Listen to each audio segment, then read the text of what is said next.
Deep space, aboard the alien research vessel Silent Dawn. The ship drifts near the edge of what galactic maps mark as the Dead Zone, a vast region of space that has remained untouched for 50,000 years. Main characters: Commander Vex, a seasoned alien military officer leading the research mission. Dr. Kira, the ship's chief scientist and historian. Captain Tor, the ship's pilot, young and eager to prove himself. Elder Nix, an ancient alien who remembers the old story's plot. Summary: the story opens with the research vessel approaching the boundary of human space. Commander Vex stands on the bridge, studying the star charts that show a peculiar empty region. No trade routes, no colonies, no signs of life for thousands of light years. The younger crew members joke about the ghost stories surrounding this area, but Elder Nix remains silent and troubled. Dr. Kira presents her findings to the crew. According to ancient records, this region once belonged to a species called humans. 50,000 years ago, every major galactic power had signed the Treaty of Distant Stars, agreeing never to enter human territory. The strange part? No one remembers why. Captain Tor argues that 50,000 years is long enough for any species to go extinct. He suggests they could claim the rich mineral worlds that long-range scans have detected.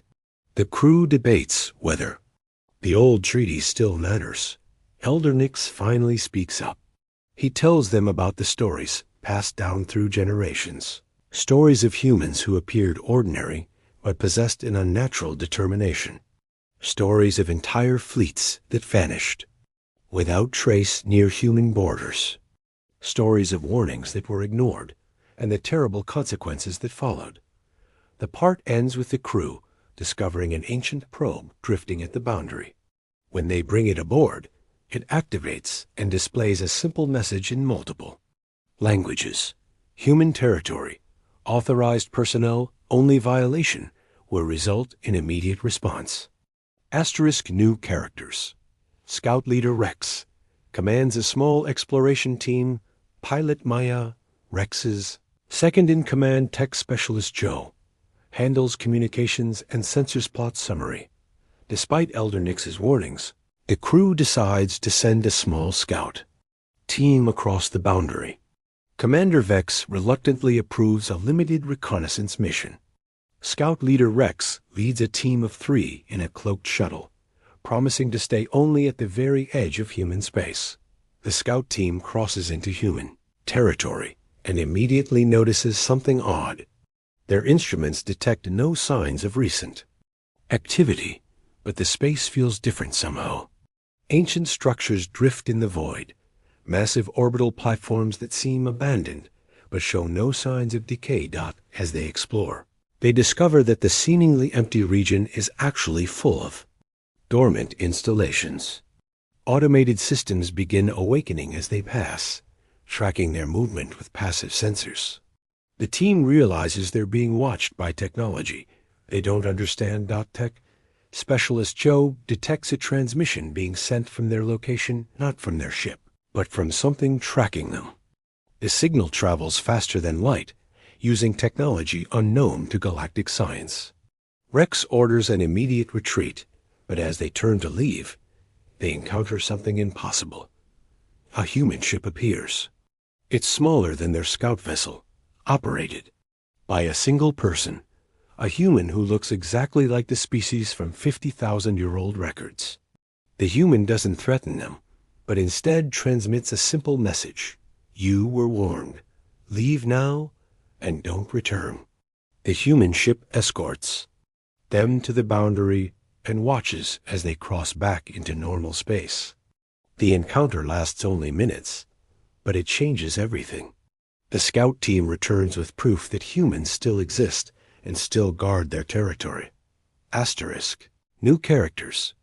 Archivist Zoe, Ancient Records Keeper War Scholar Ben, Military Historian. Plot summary. Dr. Kira works frantically to uncover the truth about humanity's past. She contacts Archivist Zoe, Keeper of the Galactic Core Archives, and War Scholar Ben, who specializes in ancient conflicts. Together, they piece together fragments of the real history. The records reveal that 50,000 years ago, humans were not the most advanced species in the galaxy. They were relatively new to space travel, with simple technology and small colonies. But they possessed something unique, an absolute refusal to surrender their territory or their people. When the Dominion Wars began, every species was forced to choose sides. The humans chose neither. They simply declared their space off limits and warned everyone to stay away. The galactic powers initially ignored this declaration from such a primitive species. The first violation came from the hegemony, who sent a fleet to claim human worlds. The entire fleet vanished. No distress signals, no wreckage, no survivors. The hegemony sent a larger fleet. It also vanished. This pattern continued until the hegemony sent their entire war fleet, over 10,000 ships. None returned. Other powers tried different approaches. The collective attempted negotiation, sending ambassadors. The ambassadors never came back. The Empire tried stealth raids. The raiders disappeared. The Federation attempted to blockade human space. Their blockade fleet vanished overnight. The archives reveal the final confrontation.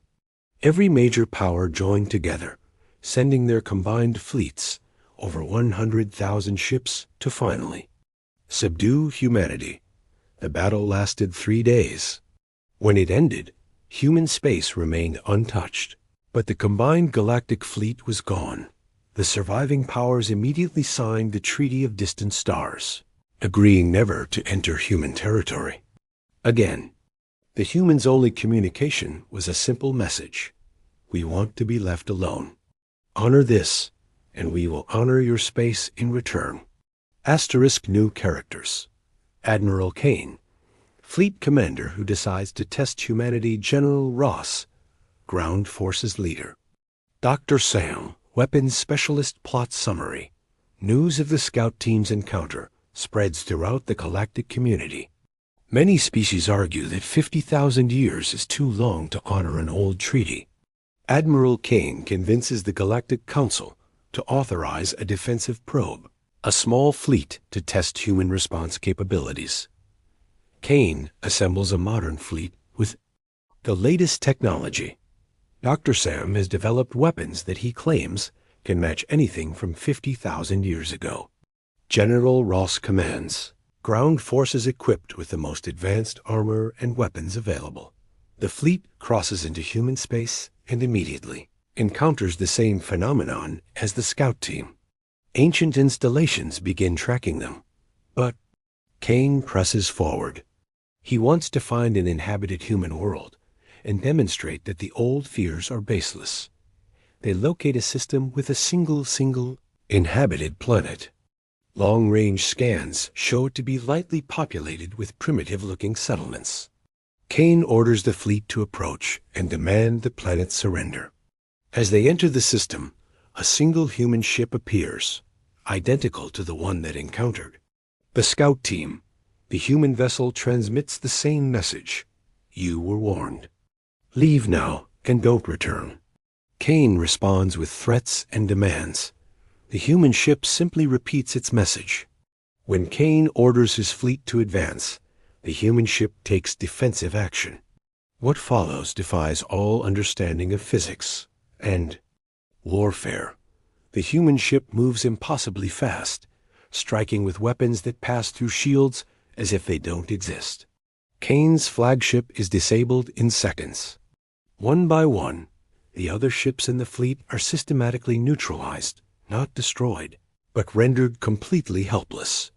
The human ship then does something unprecedented.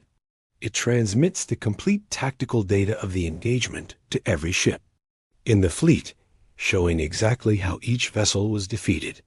The message is clear: we could have destroyed you. We chose not to. Leave. The human, the guardian of the Boundary Elder Council, Galactic Leadership Plot Summary. The story concludes with the aftermath of Kane's failed probe. The disabled fleet is towed back to the Boundary by human ships, with all crew unharmed, but thoroughly humbled. The galactic community must confront the reality that humanity not only survived 50,000 years, but has grown stronger. The narrative shifts to reveal the truth about the human guardian, the individual who confronted. Both the scout team and Kane's fleet is one of many who have taken on the responsibility of protecting human space. They are volunteers who have undergone enhancements that allow them to live for millennia, dedicating their extended lives to maintaining the boundary. The human explains to a captured communication probe that their species learned long ago that isolation is not weakness, but wisdom. While other species expanded across the galaxy, fighting wars and building empires, humans focused on perfecting themselves and their technology. They developed capabilities that make them nearly impossible to defeat, but they use this power only for defense. The story reveals that humans have been watching galactic civilization for 50,000 years. They've seen empires rise and fall, witnessed countless wars, and observed the same patterns of aggression and conquest repeating endlessly. Their isolation protects not just themselves, but the galaxy from their advanced capabilities. The Elder Council meets to discuss the implications. Elder Nix speaks for many when he says that some boundaries exist for good reasons.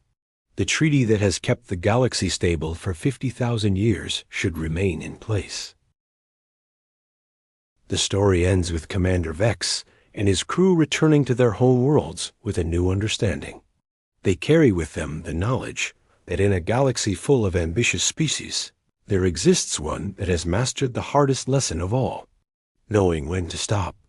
The final scene shows the human guardian returning to their post at the boundary, watching over the invisible line that protects both sides. They know that eventually, another species will test the boundary again. When that happens, humans will be ready, as they have been for 50,000 years. The last paragraph reflects on the irony that in a galaxy where every species seeks to expand and conquer, the most powerful species is the one that simply wants to be left alone. Asterisk.